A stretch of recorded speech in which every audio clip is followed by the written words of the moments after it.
Hello, it is Rachel, and in my most recent podcast episode, I talked about how to not lose your cool, how to stay in control no matter what your children are doing around you. So I know this is very hard for many of us, including me sometimes.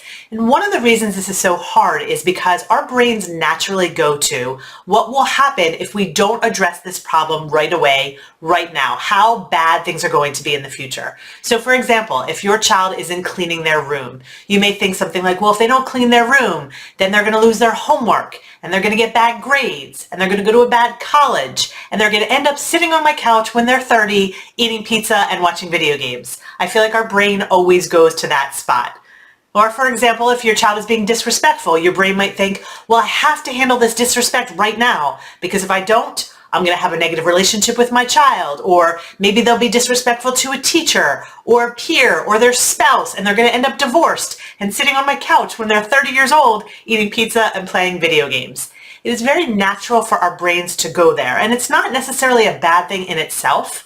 The problem is that when we do predict bad things are going to happen in the future, our brain senses that as a threat.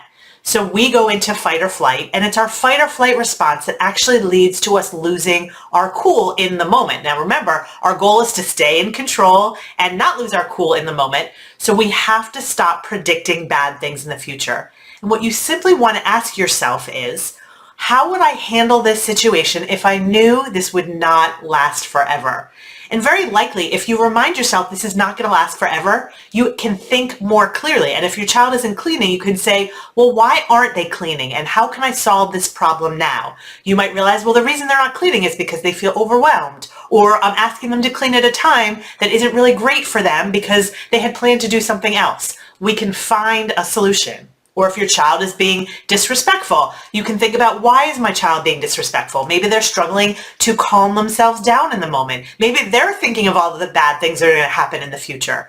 So when you are thinking clearly, you are much more likely to keep your cool and find a solution to the problem.